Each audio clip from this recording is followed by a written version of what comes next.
Hello, everybody, and welcome to another Rising Tide Talk. I'm Matt, Roleplay Chat Copelli, and I'm the host of today's conversation. And today we will be talking about a creative process, creating your own creative process, adapting an existing creative process, and everything in between.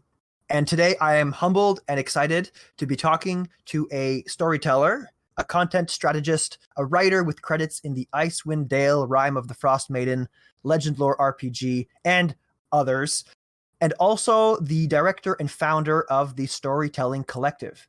Please join me in welcoming Ashley Warren to today's Rising Tide Talk. Hi, everyone. Really excited to be here. Been looking forward to this for quite a while. So yeah, thanks for having me. Yeah, I'm pumped. This is going to be a fantastic talk. I think we have all kinds of interesting things for folks listening. And me too, I'm excited to hear your advice, Ashley, on the creative process.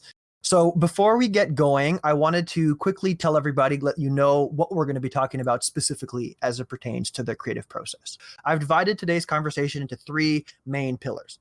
We're going to start off on the ground floor, if you will, defining what a creative process is and kind of highlighting some of the important elements of a creative process. Then we're going to move on to talking about the pillars of a creative process itself, what the structure might look like, how that looks like in the context of a tabletop role-playing game, content creator, etc.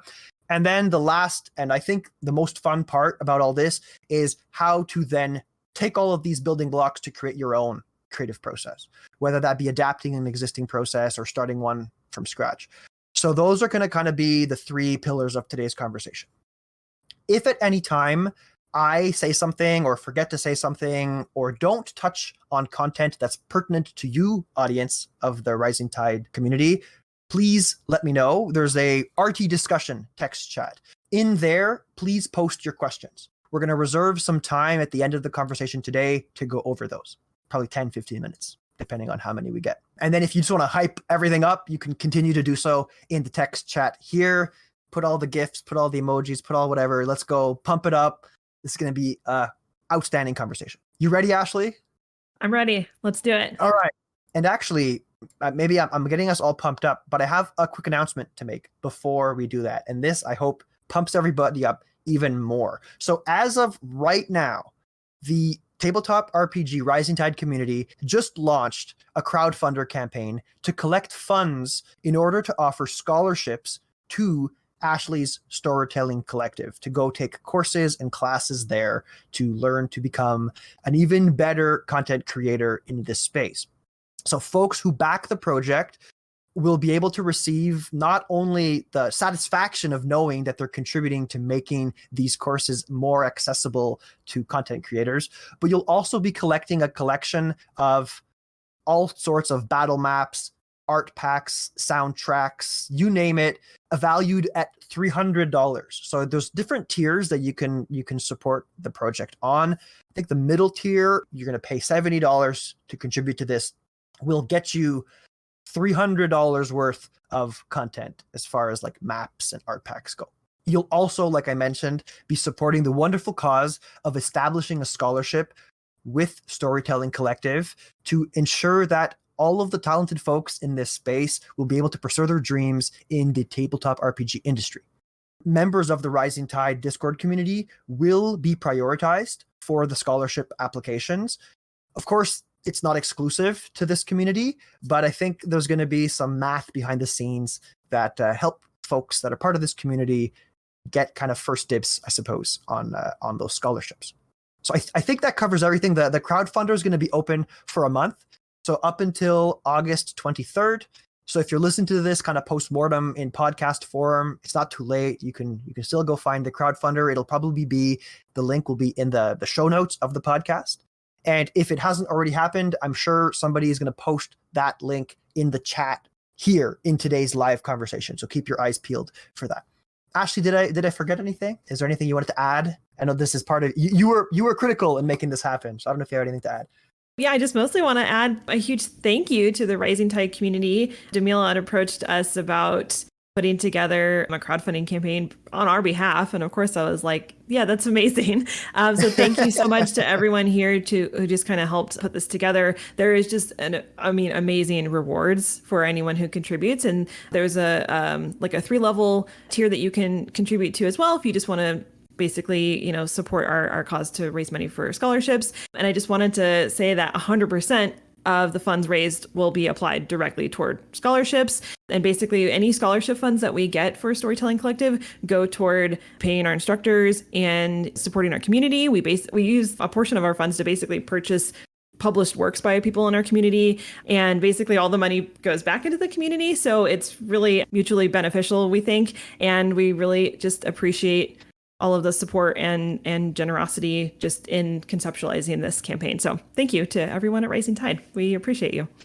Thank you, Ashley. This couldn't have happened without you either. So this is great. So yeah, I encourage folks to go check out the crowdfunder now while we're talking or after the fact, because Ashley's going to be doling out those sweet tips and strategies for making your creative process.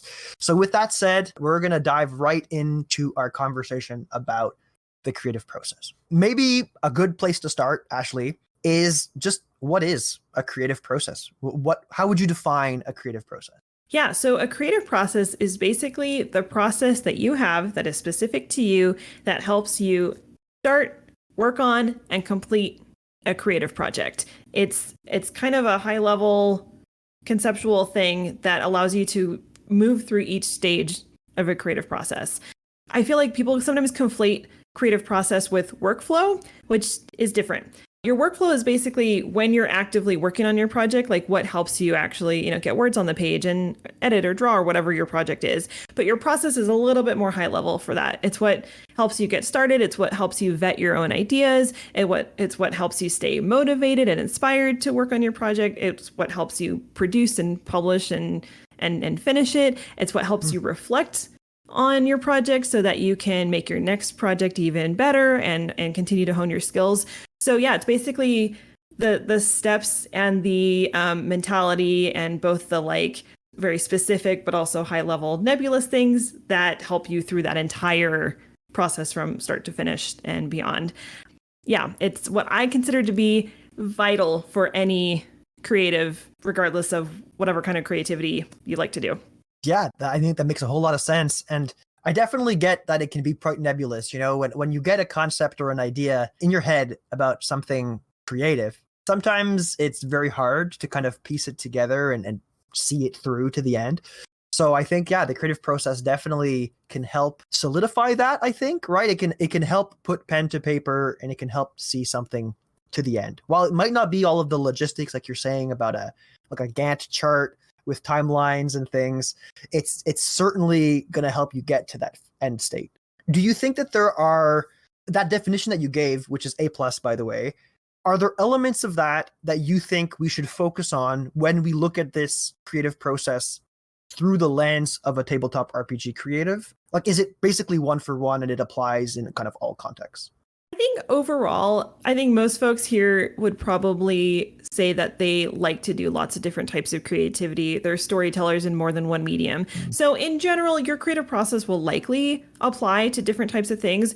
When we're talking specifically about tabletop, one thing that I think is somewhat unique to our creative community, our creative industry, is that tabletop creatives tend to do many steps in a project. They wear many hats. So for example, if you're an adventure writer, you're not just the writer of the adventure, but you're probably also putting it into layout, and you're also probably doing the design for it, like the cover, and you're also doing the marketing and etc. So I think what makes our process a little bit more specific to tabletop creatives is thinking about those other elements. It's not just writing a draft start to finish, then your part is done. There's so many parts that go into independent tabletop creation. So your process typically needs to kind of include how you're going to address those different stages. So that's kind of what I would say would be specific to tabletop. Cool. Yeah, that makes a whole lot of sense. Thank you for pointing that out, Ashley. Maybe another kind of high level question before we move on into some of the more detailed stuff. And I'm going to play devil's advocate. Why should we do a creative process? What's the benefit that people might find in their outcomes, or even in just kind of the completion of a project or the duration of a project, if they implement a creative process or try to develop their own? Sure.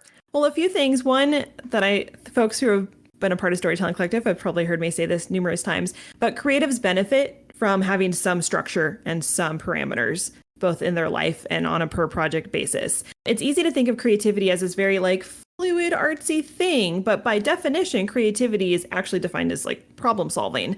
So if you can kind of give yourself some structure and some parameters, accounting for flexibility, like a creative process does not have to be rigid, but if you can give yourself some parameters, you're more likely to finish the projects that you start. And something that we just see a lot in creative communities is that lots of people have amazing ideas, lots of people get started, but they tend to kind of peter out and then they don't really have anything finished and they feel stagnant in their creative journeys. So a process is intended to help get you to the finish line, whatever that means for you. It doesn't always have to be that like your creative process means that you have even like professional aspirations as creatives. It's basically just like what your own personal structure is for doing the things that you want to do and meeting the goals that are important to you and finding success, whatever success means to you. Mm-hmm. It doesn't always have to mean that you have the same goal as everyone else. So I think that, creatives really benefit from having some parameters and some structure because that's kind of what unlocks true creativity. Sometimes as human beings, when we're given no structure, no parameters, it's harder to funnel that good creative energy into something because it's like there's too many options. So it's basically your way of cultivating how you like to do things, how you like to be creative and embracing that and embracing like who you are as a person and as a creative. And I also think that building your creative process is fun and kind of like this process of discovery. So that alone is like, it's like a fun thing that I think should be embraced rather than thinking of it as like, I need this very rigid thing that everyone else is doing. That's not really what it's about. It's just about like having fun and finishing the things that you start for your own benefit. Yeah, that makes a lot of sense. And I can 100% relate to that context of having too much freedom. I'm sure everybody here had like a professor in university or a teacher in high school who was like, write me an essay, do whatever, like it can be on whatever you want. And then you're there scrambling, biting your nails. Like, I don't know what I want it to be. So yes, structure is always helpful. Speaking of structure, why don't we go on to the next pillar of our conversation to talk a little bit about what a creative process might look like, what that structure might look like. So Ashley, I'll start us off with another one of these overarching questions, and then we can dive a little deeper. I imagine, and you can correct me if I'm wrong, but I imagine that a creative process sort of has a general structure that folks can follow, like a skeleton or a template. What would that look like from kind of start to finish? Yeah, I will say that nothing that I say now is something that anyone needs to follow like word by word, letter by letter. It's just, there is kind of a general kind of overview that I think is helpful to think about. One is, how do you start your projects? How do you ideate? How I ideate and how you do that will probably be different. So it's not really my place to say like, this is like what I think is like the best way to come up with ideas, but having some sort of step where you can ideate and brainstorm and learn how to brainstorm better and efficiently, to me is kind of like part one. The next part is, how do you vet your ideas? Meaning, how do you figure out the best format for your idea? Something that we say a lot, especially in the RPG Writer Workshop, is like, not every idea needs to be the biggest, best thing you ever do. Sometimes you have this story seed and you're like, it quickly becomes big, right? It's like, oh, I have this idea. Okay, I'm going to make this a huge tabletop campaign book. I'm going to kickstart it. I'm going to do all this stuff. And it's like, it gets big before you even can really think through like what's the best way to explore this idea. And so I think figuring out how to play around with ideas, have your own like idea sandbox that you can explore and experiment with them before it gets too big, I think is a really valuable step in the creative process, because I find that the more you create, the more you write, publish, share, etc., the more you're able to better vet your ideas and figure out like, okay, I have a cool idea. Maybe I should start by just writing a quick encounter. And then maybe if I really like this idea and I want to do more, I can make it into a one-shot adventure. And like, oh, this idea is still kind of like niggling at me. There's more potential there. Then you can kind of continue to build upon it. But a lot of people who haven't really established a creative process go straight to the biggest thing possible for that. And that might not be the best way to use that idea. So part of your process should be like, how do you experiment with your ideas? How do you get them out of your system? How do you explore them in ways that don't have you on this cycle of starting, not finishing, feeling bad that you haven't finished, etc. Then once you have that kind of established for yourself, and that might change on a per project basis, but basically just having some way to explore and experiment with an idea, then you get to the next stage where you're actually starting a project.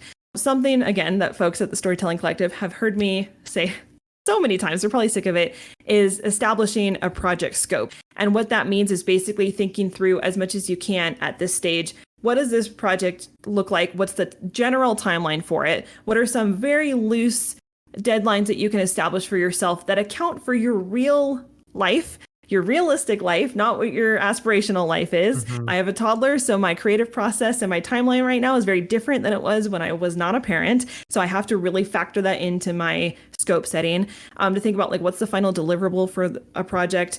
What do you have to learn as part of this project is a really important thing to factor into your timeline. If you're trying a new tool or even doing a project that you've never done before, there's learning that will be happening as part of that. So that should be factored into your timeline. So setting a project scope, to me, I mean, I get really excited about talking about project scope, but it's so important to learn how to do that for yourself. And so that to me is like kind of the next stage. Then you get into actually doing the project. One thing that I feel like is not talked enough about in creative communities is how do you maintain momentum? How do you stay inspired and excited about your idea? Because a lot of times once you get started, all those fun, fuzzy feelings that you had when you came up with that good idea, they go away. And then you're like, oh, now I have to do the thing. And I think if you can really make this part fun, doing the thing to me now is like, I get so hyped to actually put words on paper and like really get ideas out. But it takes a while to really practice getting to that stage where you're not immediately like, oh, now it's the hard part. It gets hard and my motivation is waning. So figuring out in your process how you personally can stay motivated and inspired and excited about your idea is what's going to carry you through that really hard, what I call the messy middle of a project. And is that something, Ashley, sorry to interrupt you because you're doling out wonderful advice. Please interrupt me. How do you know that it's going to be fun? I guess that's like that's the tricky thing, right? Because if you're starting something new, like you're saying, the fuzzies are there, the warm, happy feelings are there. What kind of things have you done in the past, or have you recommended to people that they do? And I know everyone's process is their own, but like in the context of learning how to do this thing, what should people do? What should people try to define in their creative process to help them enjoy the middle stages of a project? Yeah, that's a good question. And I think, honestly, that could be its own talk because there's so many strategies and approaches that you can take. But I really think like if you haven't built a creative process for yourself or you're starting the process, if you really focus on this part in your process, it will really help you. So for me personally, I like to really immerse myself in my stories. I like to make playlists and I like to make mood boards and I like to kind of have some sensory, inspiration. Like sometimes I'll even pick a candle that I'll only light when I'm working on a certain project. So I have that, scent association with it. And you really just kind of have to let yourself obsess over your own idea. Like make it fun for you. Typically ideas come to us because it's something that we want to see. It either is something that doesn't exist in the way that we want it to exist yet. So our stories are for us first and foremost. And a lot of people, I think, struggle at this stage in the process because there's not a lot of external feedback or validation at the step. It's all coming from within. That can be tricky. And I don't really have a good way to suggest changing that other than just to kind of change your mentality at this stage in the process. The first draft of a story is you telling the story to yourself. So until you actually do that and get everything out on paper, it's all abstract. It's just an idea. Yeah. It's not real yet, really. So something that I also like is I love the feeling of finishing something. So when I can finish a draft, that really motivates me. It feels good to see a complete thing. And that really only comes with practice. But if you can get yourself to the finish line by giving yourself some reasonable projects to finish, that also kind of goes back to scope. If you really struggle to start and finish a project, your scope is too big for where you are. It will get better the more you practice. You will do those big, ambitious projects if you practice and can kind of work up to that.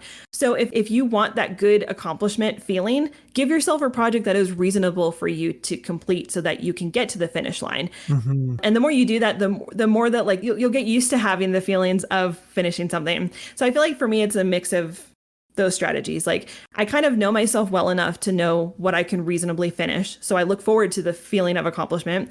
And I like to really just immerse myself and like obsess over my stories. No one will love your characters more than you do. So just go all in. No, it's okay to like be really fully in love with your story.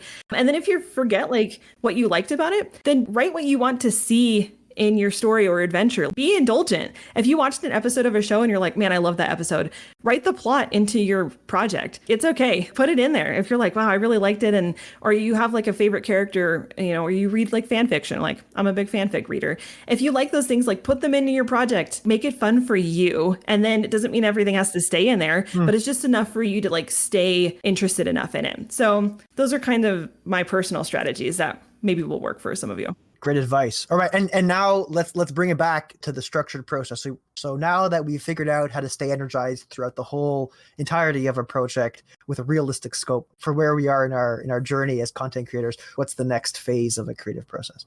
Yeah. So luckily, once you've kind of finished it and you've gone through that messy middle, you probably have something done. It might not be ready to share, which is kind of what we're gearing up for in this next part, right? So after you have a draft of something ready to go, and especially for tabletop, usually that means that you have some logistical things kind of on the docket, right? You have basically what needs to happen next, maybe editing, maybe things like layout if you're doing an independent project, kind of the cleanup stage of getting your project ready to share, if that's your goal. But I want to make it clear that your creative process does not always have to lead to you having some like commercial product. It could be whatever you want. In this, I'm just going to keep this kind of on that, using that example. Like if you're a tabletop creative and your goal is to basically launch something, that's kind of what we're talking about here.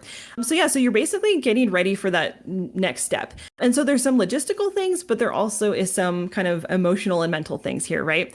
I think it's important to come up with your game plan of how you're going to actually wrap up your project, what that entails. If you're planning on launching or releasing it, like actually writing all that out, having kind of an updated scope of like, okay, what are my release plans for this? Planning out your marketing promotion. And then there's also just preparing yourself to put your work out into the world. And I do think it's important to have both parts at this stage. And especially as a new creative, it is really daunting to put work out into the world because you cannot control the narrative and response to your work, unfortunately. If we could do that, I think sometimes being a creative online would be a lot more fun.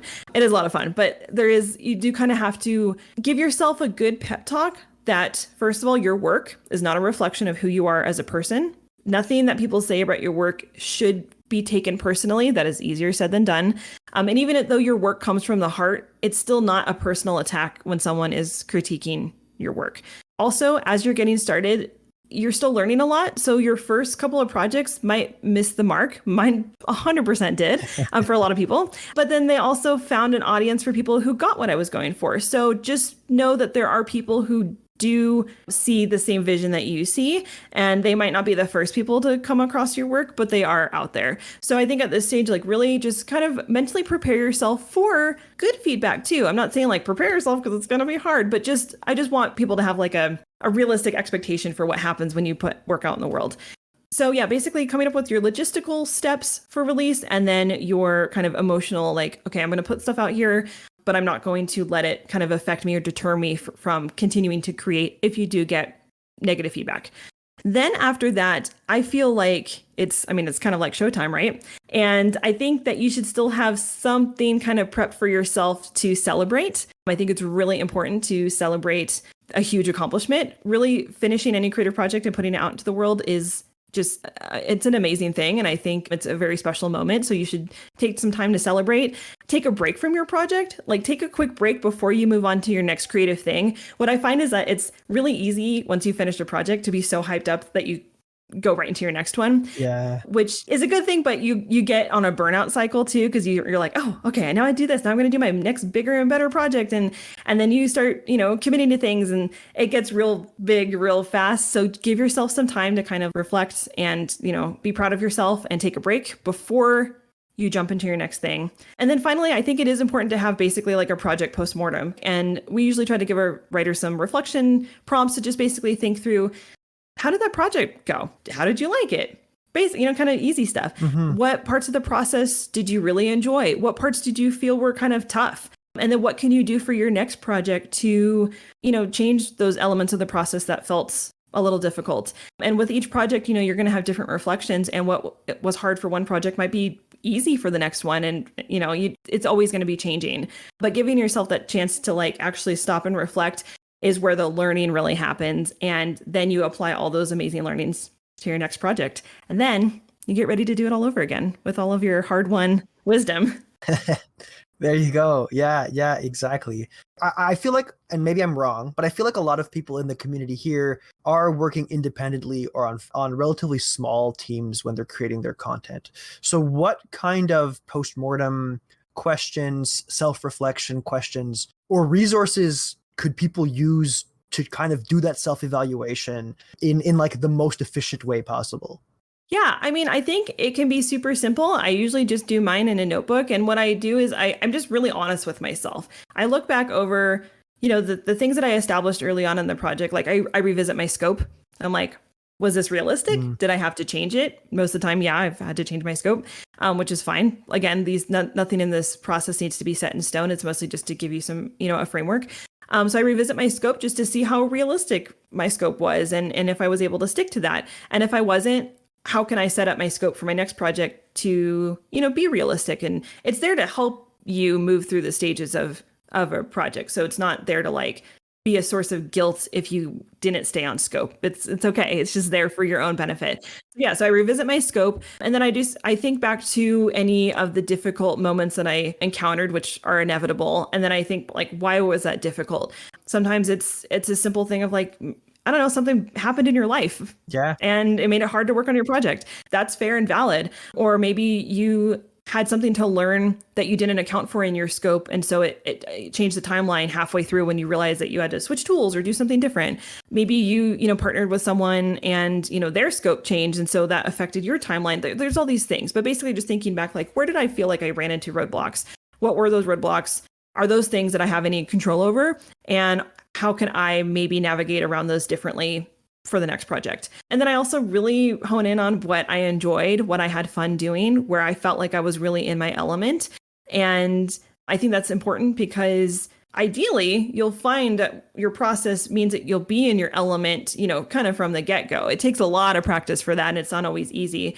But hopefully, like as you do projects more and more, you'll find that you're in your element for more of the project, little by little. And then if there's things that I just really feel like aren't really working for me, then I think of ways that I can maybe collaborate with someone for the next project so that they can do those parts. Like maybe I don't want to do layout because I feel like for me, I want to work on the writing part and I would like someone else to do the layout. So I will plan to commission that for, the next project and things like that, which is always an option to you. And another benefit of having projects that you finish and release is that you eventually people buy your work or you make friends, you network, like you have something to kind of build upon for your next project. Yeah. So those are the kind of questions that usually just guide me in how I'm going to refine my process for next time and go into my next project, not with like everything accounted for, but mostly like what are the factors that are in my control? What are the things that I feel like where do I feel like I'm thriving in the creative process and how can I like facilitate that more for myself? I think those are the main ones. That makes a lot of sense. It reminds me of something actually. I mean, whether it's related or not, we'll leave it for the people listening to decide. But oftentimes in my professional life that's outside of TTRPG land, whenever we finish a project, we do a postmortem and then use that as a pre-mortem for the next project. And in that sense, we basically make a 4x4 or 2x2 grid. And on one row, it's in our control and the other is out of our control. And then there's good and bad. So things that happened that were in our control, that were good, that we want to replicate next time, or things that were in our control and we kind of missed the mark, we want to avoid for next time, or things that were out of our control that were good and we were like blessed by something or someone and maybe there's a way for us to replicate that magic. And then there's the stuff that's completely out of our control and there's no sense beating ourselves up over it, but now we know that that exists. And we can hopefully try to find ways to mitigate that moving forward. So I'm not sure if that fits exactly in the context of a creative process, but it's definitely something that people could consider doing as a postmortem or even as a premortem. So before you start, when you're thinking about your scope, you know it's out there. Learn from it. Make sure you apply it next time. So yeah, but you're not here to hear me talk. You're here to hear Ashley talk. So let's ask Ashley another question. Is it safe to assume, Ashley, that these are the steps that you kind of follow in your creative process, or are there tweaks that you've done in your personal creative process that you use for your projects to this like step-by-step that you've just laid out for us. Yeah, I mean, that is the general framework that I personally follow. I will say that my creative process is always changing as I get to know myself better as a creative. Mm-hmm. I feel like when it comes to tabletop design, I feel like my process there is pretty solid, but I recently finished a manuscript of a novel and that process was quite different. And I had a lot of new takeaways from that were very different for me. Mm-hmm. And so it was nice to have the kind of foundational process that I feel like I do replicate for different creative projects, including running Storytelling Collective. Like when we have a new course or when we're planning a new, a new program or something like that, like there's a creative process that goes into that as well. And so for the most part, my creative process is fairly consistent. Like I do feel like I'm pretty good at getting to the finish line for my projects. And that is something that I just like, I'm obsessive about finishing things that I start. Like things that aren't finished just like haunt me. Trust me, I have plenty of unfinished things. But for the most part, if it's something that's really, really important to me, I will find a way to finish that. Mm-hmm. I had to learn how to get to that point without burning out. And that was something that really affected my creative process, especially in the last few years is yes, it's important to finish projects, but it doesn't need to come at a high cost. So finding ways to really incorporate downtime and rest into my process has been really invaluable. Mm-hmm. And so, yeah, I feel like I just love learning about creativity and better ways to create because I do have a lot of ambitious goals and I want to meet them. But I know that sometimes just because I have a big goal doesn't mean it's always attainable to go from A to B. Like sometimes it's like Mm-hmm. progress is definitely not linear. So I feel comfortable in my process because it gives me some predictability in an industry where there is a lot of unpredictability. Publishing, creativity, all these things are very unpredictable. There are so many factors outside of our control. So what I can control is how I like to write. And so I have a lot of fun doing that. And I really like to obsess over my stories because it's fun. Like I had a lot of fun working on like my novel manuscript. I will think back to that fondly because it was fun to just tell the story that for me was very indulgent. Yeah. Now I'm getting to the next stage of, oh, okay, maybe this is going to be a real thing that people might read someday.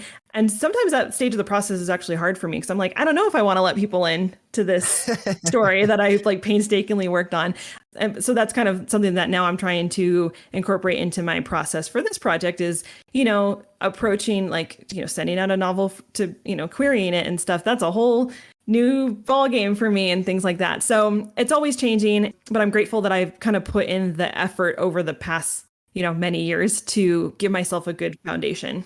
Absolutely. Absolutely. So just to reiterate what I heard from your creative process. So folks listening, and Ashley, correct me if I've misheard it, but I'm hearing the first step is to just get it out there somehow in some capacity so that you can kind of see where it takes you and not give yourself too big of a project. Then you're going to start defining the scope of what you're trying to do and what the end state will look like. Then you're going to bake in strategies for you as you're developing your project to make sure you stay energized and excited about it. Once you've finished writing it up, you're going to be in like a gearing up stage where you're cleaning up, you're formatting, you're consulting, you're doing that kind of work. And then there's the showtime where you're showing it off, you're letting people see it, you're getting feedback, you're getting comments, you're getting criticism, be it constructive or not. And then the very last stage is kind of this celebration and post-mortem where you're taking a couple seconds, you're popping some champagne open, and you're just thinking about what went right and what went wrong. Does that make sense? Yeah, I feel like you nailed it. And you said that so much more efficiently than I did. I only said it because I was writing down as you were talking. So this is your process, and I had the privilege of hearing you say it. So no, it's not. But I appreciate that. I won't even get to when I'm on my podcast. Sometimes I ramble for 2 hours before I get anything coherent out. So you did a fantastic job. Awesome. And in that you talked a lot about adapting that process. So I'm going to try to spend the next 10 minutes or so just talking about creating that process based off of this template, adapting it for the things that we're doing.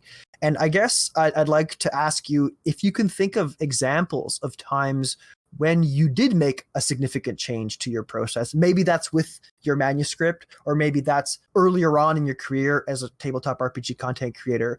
But what would one of these changes look like? And how did you know to do it, first of all?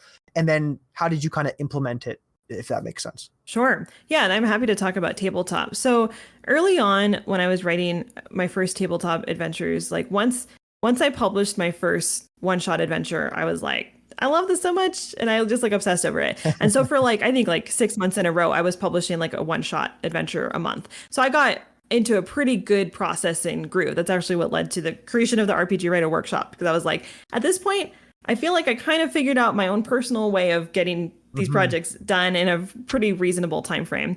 And so one thing that came out of that was basically factoring in time that I wasn't specifically writing into my process. I feel like in writing communities, there's this like weird advice to like, you have to write every day to be a real writer and blah, blah. And I personally do not ascribe to that. I think there's a lot of ways to work on your story without necessarily always putting words on paper. If you every day, that's great. If it's part of your life and your habits, that is awesome. But I think it's like kind of an unattainable thing that a lot of people aspire for. And I realized that when I gave myself some breathing room in my process, that my work was so much better for it. When I actually like facilitated in my scope time that I was not going to actively put words on the page. And during that time, I would just kind of let myself think about my project. I would think about, or I would also, read other published adventures. Like, and that to me, like was part of having this time away from my own project was like looking at other people's work and basically like not staring at my draft every single day during the duration of this project. And I really found that to be invaluable for me personally. And now it's like really important for me that I kind of bake that into my process from the get-go. And I just found that when I was spending the time to read and study other people's work, it gave me a lot of clarity on how tabletop content is written and published and formatted, because coming from kind of traditional fiction, tabletop modules are written very differently. It's not a story, it's like a technical document. And so it was really helpful for me to spend time immersing myself in other people's published work, not because I was like copying what they were doing, but it just gave me some ideas for how, like all the different ways that you can write tabletop adventures. So having that be part of my process, I'm going to have this learning, reading time in the process while still, making sure that I meet some personal word count milestones and things like that was really, really helpful. And it took me quite a few adventures before I started adding that to my process. And then I feel like also what's different about tabletop is that there's often a playtesting component for a lot of folks. Like you once you have your work written, you typically playtest it. For independent tabletop creatives, that's kind of tricky because playtesting takes time to facilitate. It's hard to find people who are going to spend, 4 hours playtesting through your module. Like there's a lot that goes into that. But I found that amount of feedback is just so invaluable. Like I wish that in other types of fiction that, obviously there's like, you can have beta readers and you can have like, community feedback, but it's like in tabletop, it's like expected that once you're at a certain stage in the process, you have your work play tested if you're able to. And I just really liked the amount of feedback and guidance that came out of that step. And so I really tried to, again, factor that into my scope timeline and to also figure out how I like to process that data and to change my mentality. Like, these aren't personal attacks on who you are as a person when you get feedback. It's just to make your work better. Like these people are invested in your project. They want it to be the best that it can be. But, it took me a while to kind of get used to like, what is playtesting? How do you facilitate that as an independent tabletop creative? How do you apply that feedback? Just because someone has feedback doesn't mean it has to be implemented into your adventure. I have a research background, so I was able to kind of figure out how to filter that information, but I found that to be just a really helpful step, and I wanted to give myself time to experiment with that. I feel like those are kind of the big things that I remember learning from my kind of early journey in tabletop writing that like were important parts of my process and things that I like actively learned through each project. Yeah, that makes a lot of sense. And how did you, I'd be curious to know, after those milestones occurred, did you take active time to reevaluate your creative process flow, or did it just kind of morph naturally into incorporating, those lessons? It morphed naturally until I became intentional about it. Okay. Which I think was really important for me. And now I feel like I think intentionality is another factor to all of this. I think now it's really helpful for me to actually write down reflections after a project. It's really important for me to have something out of my head because, again, like ideas are just abstractions until they're out in some format. And something that I learned a few years ago just about creativity is that like it's best to not always start from scratch on things if you don't have to. And so your creative process will, when you have it kind of established, even if it's messy and not doesn't have to be anything perfect, it gives you somewhere to start for your next project, kind of like what you were saying. You use your postmortem as your premortem. And so I found for me, like it was really helpful to actually stop and reflect and make very conscious changes about how to proceed. And sometimes those are just mentality things like, okay, maybe I rushed too much on this scope. So, and like, why did I feel like I needed to do that? You know? And so like actively reflecting on why I felt certain ways and then being very intentional about how I was going to proceed to me has been really, really, really helpful. And sometimes if you're on like a lot of tight deadlines, it might not seem very useful to do that. But it doesn't have to take a long time. Like doing a reflection, like you don't have to spend like months reflecting on your project. Like it's good to use the momentum to keep going. But I do just caution as someone who was on a burnout cycle as a creative that it really is helpful to take the moment to pause and gear up for your next project and be very intentional about what you're changing so that you do see over time that if you have some negative habits that are part of your creative process that you want to unpack and change, that requires being intentional about it. Yeah, I think so too, because you definitely want to take that time and, like you're saying, have that intentionality in the process that you're kind of using as the skeleton for what you're building. In general project management, we often talk about leaning a process, making a process be as efficient as possible. I'm curious to know, Ashley, if that kind of mentality is beneficial or detrimental to a creative process, because I feel like you don't always want to be the fastest possible in a creative process. So I'd be curious to know what your thoughts are. Yeah, I think that's a great question. I will say that for me personally, I like to streamline my processes because I have lots of ideas that I want to explore. And if I sit on one project for too long, that just doesn't really work for me personally. I found that part of my my personal strategy for maintaining momentum is having a fairly tight timeline for things.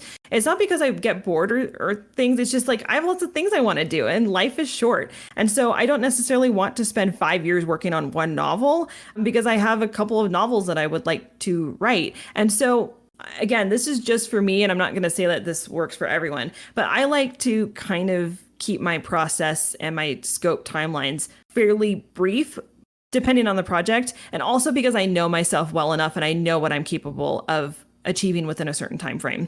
But that took me years to really figure out. And again, that's changing. And that changes a lot with, external factors and things like that. But like my next project, I'm going to work on another novel because now that I learned so much from this one that I just finished, I'm eager to like put that to use. But I want to have like the first draft done in like 6 months, which is like, it's going to be a messy first draft. It's not going to be an amazing thing, but it'll be something that I can work with rather than spending like 3 years working on it. And then that pushes off all my other projects that I want to do and things like that. So that's just works for me. I find that having some urgency is a motivating factor for me. That is something that everyone has to figure out for themselves because you might find the opposite. That might be a total deterrent to you. And I encourage you, like, if that does not work for you, then please do not do that. As a working creative, I've had to work on tight deadlines before. I'm kind of used to working on a fairly tight time frame for things. I like it. I like having lots of projects that I get to explore and not just one idea. But you might be the kind of person that you really want to delve deep into one idea and that's going to carry you through the next decade, and that's totally fine.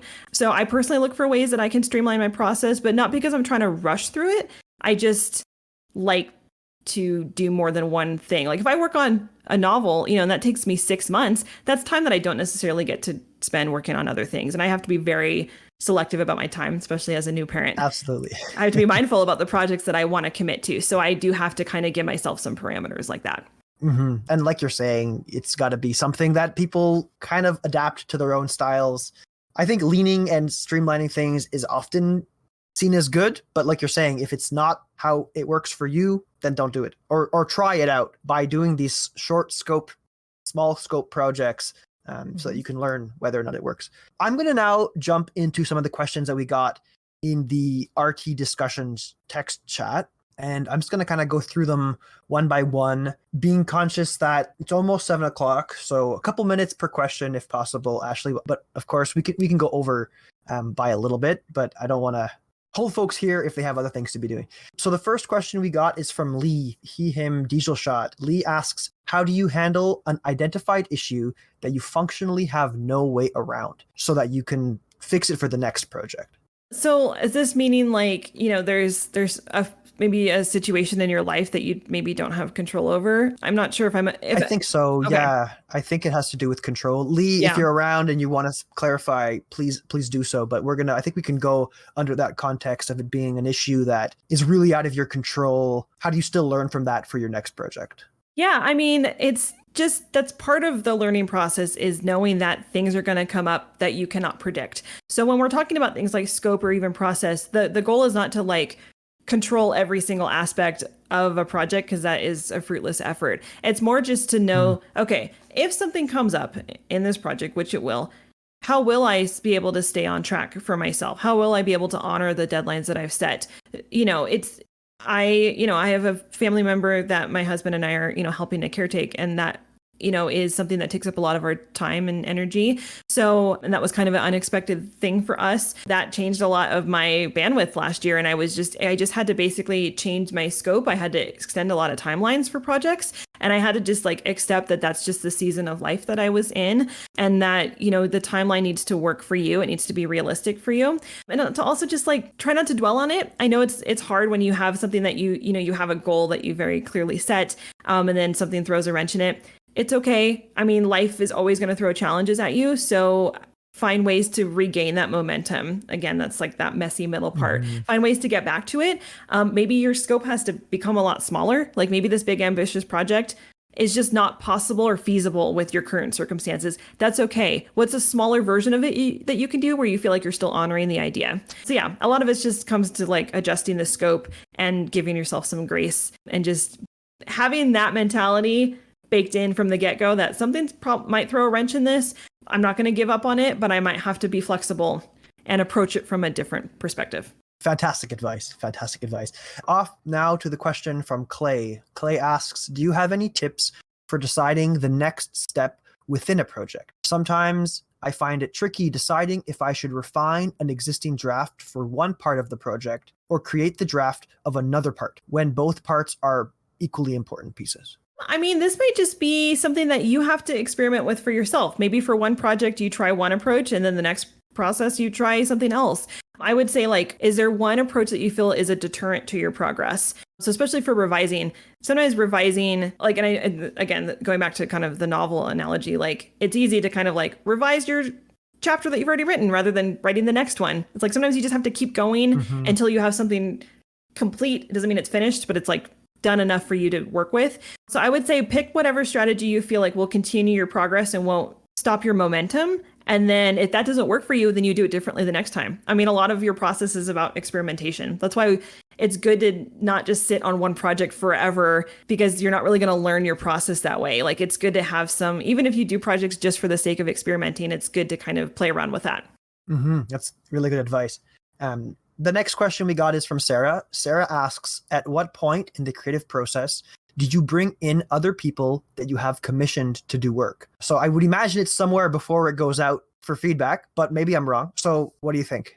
Yeah, well, again, this kind of depends on your project. And also, I think as you do more projects, you get more comfortable with it. So I would say when I was first starting out, I did not commission art for projects until I had my draft pretty much done and ready to go. As the writer, if you're an artist, there's lots of different creatives here.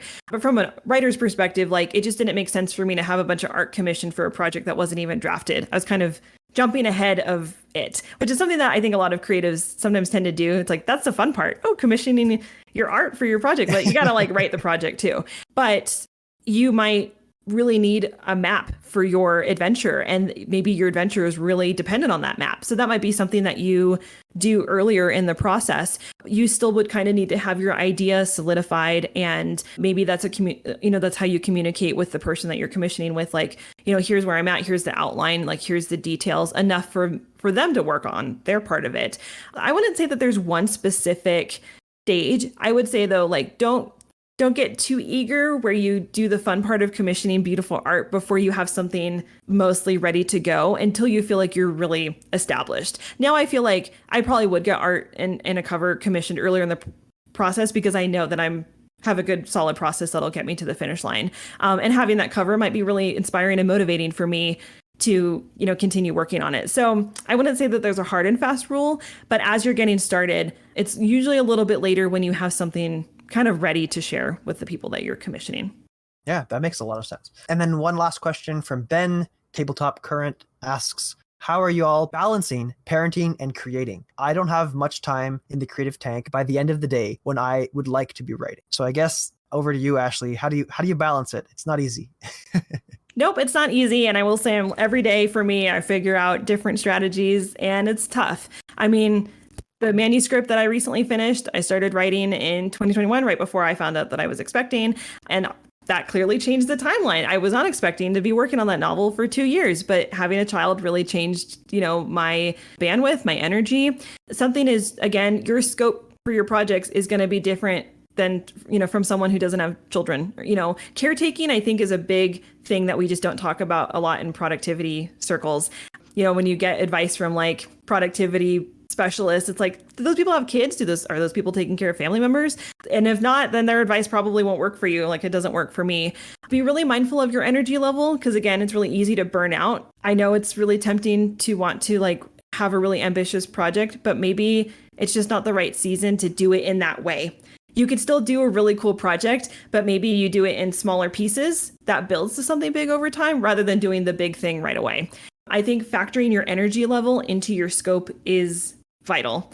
My kiddo's still not really sleeping through the night, so I'm tired a lot. So when I get on my laptop to write at the end of the day, sometimes it's not my best work, but it's at least enough for me to kind of keep going. And I try not to stay up really late writing because it's just not worth it for me the next day.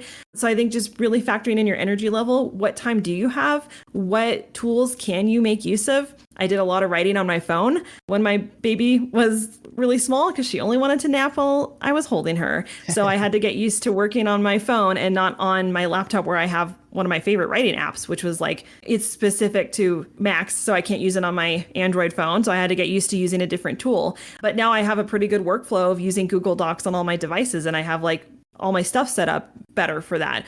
So sometimes you just need to adapt your tools, adapt your process, and just be nice to yourself because raising children is tough. It's hard to be a creative parent.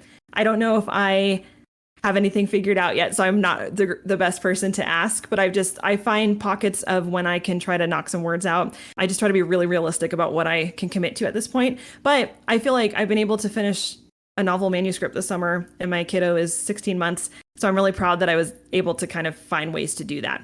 My draft is messy. It's not beautiful, but I was able to kind of be scrappy and figure things out. So I am sending that energy to you that you'll figure that out for yourself too.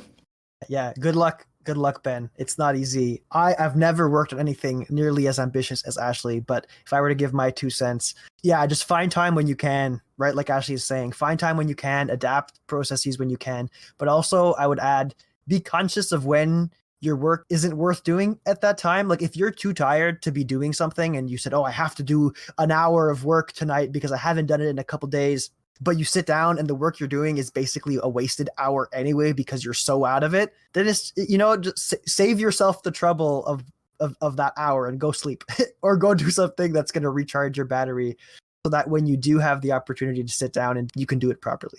But anyway, I think that covers all the questions we had in the RT discussions chat, and we're at 7:00. So Ashley, thank you so very much for being here to talk to us about building a creative process. The discussion has been fantastic. I know I have learned a whole lot. Before we say goodbye, I want to give you one last opportunity to just share any parting words of wisdom or any thoughts that I didn't prompt you to talk about that maybe you felt like would be important to say. And also, when you're done doing that, if you have anything to say, can you please tell us where folks can find you, can find the courses that they can take on your website about the Storytelling Collective, all that good stuff. So over to you to give us your parting words of wisdom and where people can find you. Sure. Well, I'm going to actually combine both of those. And one thing that I think is so important to your creative process is having an amazing community. I think writing and creativity, especially as independent creatives, can feel very isolating and lonely, but know that you have people who want to support you and who are available to talk about your idea with you. Like, that is actually part of kind of figuring out the messy middle, is like when you get stuck, sometimes talking with other people about your idea is what will get you over that hurdle. So definitely make use of the amazing communities that are available to you, including the Rising Tide community here. Everyone here is just so welcoming and supportive.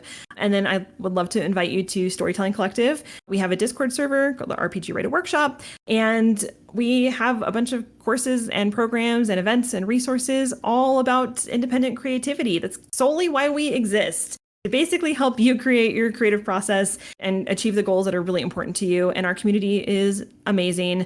Every day people are finishing projects and sharing and kind of navigating through roadblocks and getting lots of help and support. So I, really encourage you to, check us out and to participate with the community here at Rising Tide, because I really think that if you can open up your heart to having that community, that you'll find yourself inspired and motivated to see your projects through, and knowing that people are like ready to share them once you're done, which I think is really exciting. It's like you're not just putting things out into the world that no one's going to see. Like, people are ready to share your completed work. So yeah, you can visit us at storytellingcollective.com. We are on Twitter, which is now X. Yeah. I guess we all like Zeet now. I have no idea. This is like apparently just happened today. We're still there for the time being at Storytelling COL, abbreviated for collective. And then we're on Instagram. If you look up Storytelling Collective, you'll find us. We're on TikTok, but really our website's the best place. And there's a free workbook about setting a project scope. So if you're like, I don't know how to do that, There you go. There's a free workbook there for you, just because that's how important we find this part of the process. So if you grab that, then you'll be added to our email newsletter. And that's probably the best way to kind of stay in touch with everything that we're doing, since social media is kind of unpredictable right now. Yeah, so we'll see. Yes, it is a little bit confusing, but yeah, 1,000,000%. Everybody here, everybody listening, I highly recommend that you go take a look at the Storytelling Collective and all of Ashley's other work. There's a lot of really great stuff there, including, like you're saying, this free resource. There's no reason not to go check it out. Be sure to go follow the Storytelling Collective and Ashley on your social media platform of choice. And while you're at it, also come follow the Tabletop RPG Rising Tide on socials. That's at TTRPG Rising Tide on Twitter /X, on Mastodon, and on Threads too, I think now. But anyway, I'm sure we're everywhere. And we'd also appreciate it if you spread the good word of the Rising Tide community to other creatives that you know and that are in your network. I'm Matt, and you can find me on Roleplay Chat, roll_play_chat on all socials. And this has been another Rising Tide Talk. Join us August 10th at 4 p.m. Jaeon Shim is joining us. And then on the 22nd of August, there's going to be the talk with Griffin Saddlebag to help you learn what to expect with Kickstarters and whatnot. So there's 2 fantastic talks in August. Thanks again, Ashley, and bye, everybody. Bye, Ashley. Thank you so much. Bye. Thanks, everyone.